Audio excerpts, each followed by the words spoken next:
मनीषा, काय आहे स्वयंपाकाचा बेत आज? हे सगळे साहित्य बघून तुम्हाला काय वाटते? आज आहे पावभाजीचा बेत. अरे वा, एक नंबर. हाय, हॅलो, नमस्कार. मी मनीषा आपल्या चॅनलच्या अजून एका नवीन व्हिडिओमध्ये तुमचं खूप स्वागत करते. तुम्हाला समजलंच असेल की आज काय कशाचा बेत आहे. तर आज मी करणार आहे पावभाजी आणि तीच रेसिपी मी तुमच्याशी शेअर करणार आहे. चला तर मग बघूया काय काय साहित्य घेतले. इथे बटाटे घेतलेत, हा वाटाणा आहे, इथं शिमला मिरची, हा फ्लावर, हा कांदा चिरून घेतलेला आहे, ही कोथिंबीर आहे, इथं लाल तिखट आणि मीठ घेतले चवीनुसार, आणि इथे टोमॅटो आहे, आणि हा पावभाजी मसाला. चला तर मग सुरुवात करूया. आणि या एवढ्या सगळ्या साहित्यामध्ये 4 लोकांची पावभाजी, 4 लोकांना व्यवस्थित पुरते पावभाजी. इथे गॅसवर कढई ठेवली मी तापण्यासाठी. त्यामध्ये थोडंसं तेल घालून घेते. यामध्ये मी फ्लावर आणि शिमला मिरची थोडीशी फ्राय करून घेणार आहे. मी काय करते, फ्लावर आणि शिमला मिरची थोडीशी अशी तेलावरती परतून घेते. त्यामुळे त्याचा कच्चटपणा जो वास असतो ना, तो पूर्णपणे कमी होतो. जास्त वेळ नाही, अगदी 2 मिनटासाठी मोठ्या गॅसवर परतून घ्यायचं. शिमला मिरची त्यातच घालून परतते मी. आणि हो, या भाज्या सगळ्या मी चिरून धुवून घेतल्या होत्या आधीच. शिमला मिरची ही फ्लावरमध्येच घालून परतून घेते. शिमला मिरचीला सुद्धा एक कच्चट असं वेगळाच वास असतो बघा. असं परतल्यामुळे ना मग छान लागते. तेलामध्ये असं चटचट जरा भाजायला लागलं की मग गॅस बंद करायचा. हे बघा, असं मी काढून घेते ताटामध्ये. नंतर भाजलेला फ्लावर, शिमला मिरची, बटाटे, वाटाणा हे सगळं कुकरला घालून मी शिजवून घेणार आहे. मी ती कढई भाजीसाठी वापरणार होते म्हणून मग मी त्यात भाजलं, किंवा तुम्ही कुकरमध्येच परतू शकता फ्लावर आणि शिमला मिरची. तिथे मी 4 बटाटे घेतले होते, सोलून चिरून पाण्यामध्ये ठेवले होते ते. आणि इथे वाटाणा सकाळीच मी भिजत घातला होता. इथे तुम्ही फ्रोझन मटार मिळतात ते सुद्धा वापरू शकता, पण मी फ्रोझन मटार वापरत नाही, त्यामुळे मग वाटाणाच मी सकाळी भिजत घातला होता पाण्यामध्ये. या भाज्यांच्यामध्ये तुम्ही बीट आणि गाजरसुद्धा वापरू शकता. बीटाने छान कलर येतो पावभाजीला. भाज्यांमध्ये थोडंसं मीठ आणि हळद घालून मग शिजायला ठेवणार आहे मी. भाज्या शिजत असतानाच थोडं मीठ व हळद घातलं ना तर भाज्या असं पानसट लागत नाहीत. भाज्या शिजण्यापुरतं थोडंसं पाणी घातलं. आणि हे बघा, मी ती कढई उतरत होते आणि ती गरम आहे माझ्या लक्षातच आलं नाही. मग कुकर ठेवून घेतला गॅसवर आणि टोपण लावून 4 शिट्ट्या होऊ दिल्या मी.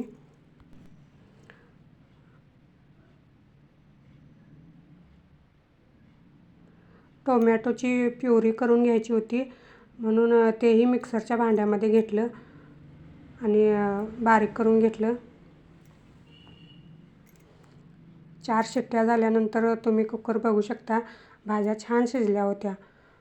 असं मॅशर आहे माझ्याकडे, त्याने मग भाज्या सगळ्या असं मॅश करून घेतल्या छान. मी ना अगदी त्या पेस्टसारख्या बारीक नाही करत, थोडे थोडे कण राहतात ना, ते छान लागतात. तुम्हाला पेस्ट आवडत असेल तर पेस्ट करू शकता, किंवा अशा आवडत असतील तर अशा पण ठेवू शकता. पण आमच्या घरात ना पावभाजी अशी थोडे थोडे भाज्यांचे कण राहिलेलेच ना आवडते, म्हणून मग मी तसेच ठेवते. भाज्या बघू शकता तुम्ही, अगदी छान शिजल्या आहेत.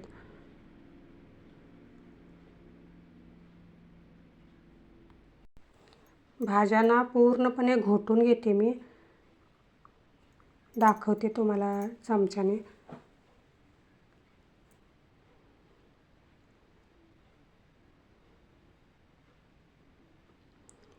हे बघा, अशा प्रकारे झाल्या होत्या.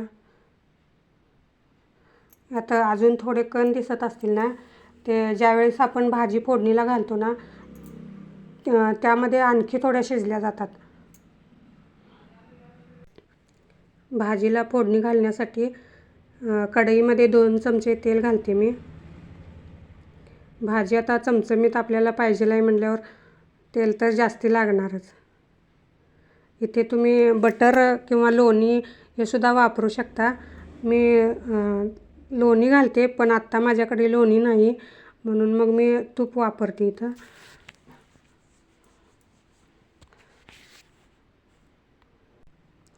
तूप हे 2 चमचे घालून घेतले.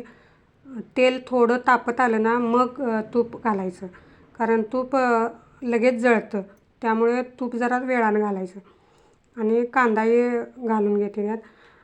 या भाजीसाठी कांदा भरपूर लागतो. मी 3 मोठे कांदे चिरून घेतले होते आणि कांदा छान तेलामध्ये परतून घ्यायचा, अगदी गुलाबी रंग येईपर्यंत. कुठल्याही भाजीला आपण कांदा वापरतो ना, तो चांगला व्यवस्थित भाजल्याशिवाय त्या कांद्याचा स्वाद भाजीमध्ये उतरत नाही. त्यामुळे जरा वेळ लागला तर चालेल, पण कांदा छान परतून घ्या. आणि मगाशी तुम्हाला लसूण आणि आलं दावायचं राहून गेलं होतं, तर मी एक 8-10 पाकळ्या लसणाच्या आणि थोडंसं आलं घेतलं होतं, तेही ठेचून घेतलं आणि तेलामध्ये घालून घेतलं. आणि हा टोमॅटो बारीक करून घेतलेला पेस्ट करून घेतली.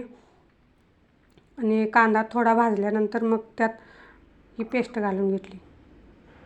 आणि हे मिश्रण आता चांगलं भाजून घ्यायचं. जोपर्यंत याला तेल सुटत नाही तोपर्यंत व्यवस्थित चांगलं भाजून घ्यायचं.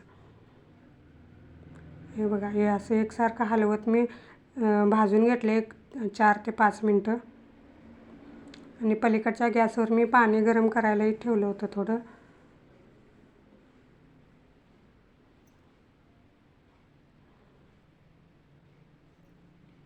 आमच्या घरात ना पावभाजी ऑल टाईम फेवरेट आहे, त्यामुळे महिन्यातून 2 ते 3 वेळा आमच्या घरामध्ये पावभाजी बनत असते.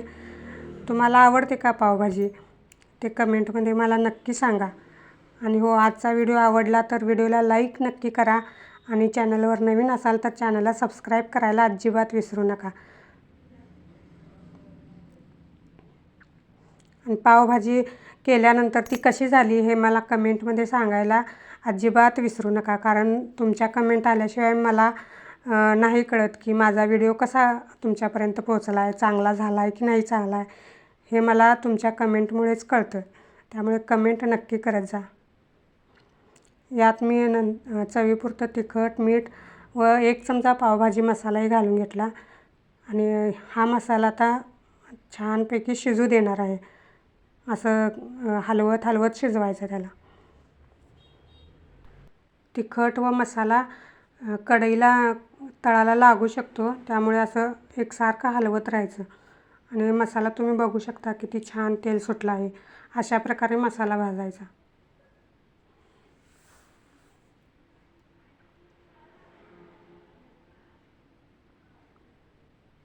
असं भाजत असताना ना त्या मसाल्याचा सुवास खूप छान येतो.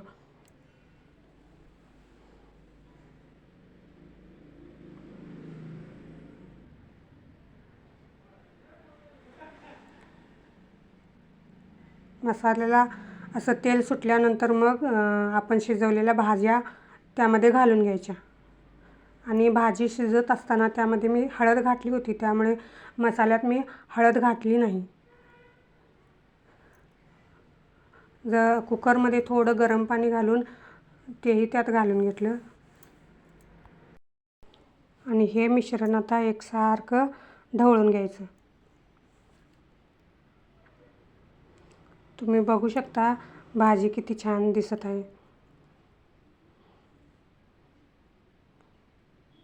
भाजीमध्ये पाणी तुम्हाला जशी भाजी हवी आहे तशी घालत जा. म्हणजे कुणाला दाटसर आवडते, कुणाला पातळ आवडते. आमच्या घरामध्ये अशी जरा दाटसर भाजी आवडते. पाणी घालताना गरम पाणीच घाला.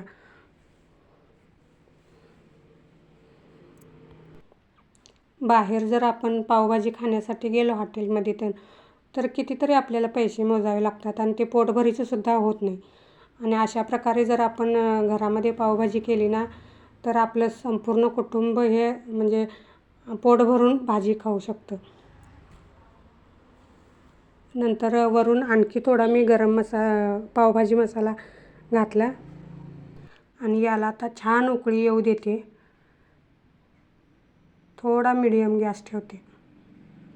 इथे तुम्ही कलरसाठी बेडगी लाल मिरची पावडरसुद्धा वापरू शकता, पण खरंच त्याची काही गरज नाही. नंतर बघा तुम्ही भाजीला किती छान कलर आला होता.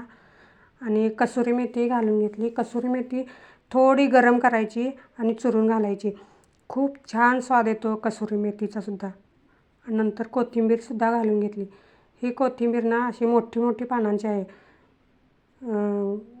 पानं मोठी आहेत पण त्याला सुवासच नाही, म्हणून मी जास्त इथं घालून घेतली. भाजी आता छान अशी शिजू देते आणि शिजत असताना ना असे आधीमध्ये चमच्याने ढवळत राहायचं, कारण त्यामध्ये बटाटा आहे आणि बटाटा असा खाली आळला जातो आणि कढईला लागण्याची शक्यता असते भाजी, म्हणून मग असं आधीमध्ये हलवत राहायचं.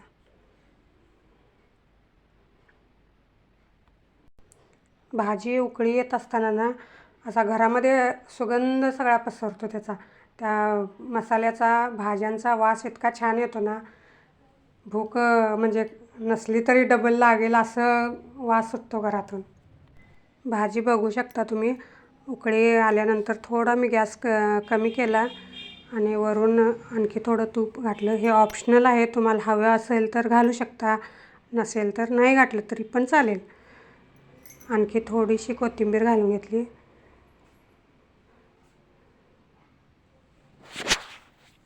आणि भाजीचा कलर ते बघा तुम्ही, भाजी किती छान झाली आहे. नंतर मग पाव पण मी भाजून घेतले असे तूप लावून. पाव असे खरपूस भाजले ना मग छान लागतात भाजीबरोबर. गरम गरम असं वाफाळलेली भाजी आणि असे गरम पाव, एकदम मस्त. आणि आजचा व्हिडिओ बघताना मी तुम्हाला एक रिक्वेस्ट नक्की करेन की कमेंट नक्की करा, कारण माझा व्हिडिओ तुम्हाला कसा वाटतो हे मला तुमच्या कमेंटशिवाय कळणार नाही, त्यामुळे कमेंट नक्की करा. असे पाव मी दोन्ही बाजूनी खरपूस भाजून घेतले होते. तुम्हाला कसे म्हणजे खरपूस आवडत असतील तर खरपूस भाजा, किंवा असे थोडे गरम आवडत असतील तर तसे करा. आमच्या घरामध्ये ना असे पाव कडक खरपूस भाजल्याशिवाय आवडत नाही, त्यामुळे मी तसे भाजून घेतले. आणि इकडे बघू शकता मी कांदा, लिंबूसुद्धा चिरून घेतला आहे. आणि भाजीचा कलर तुम्ही बघू शकता. भाजीला पूर्ण उकळी आल्यानंतर कलर येतो भाजीला. भाजी किती छान दिसत आहे बघू शकता तुम्ही. या सर्वजण गरम गरम पावभाजी खायला.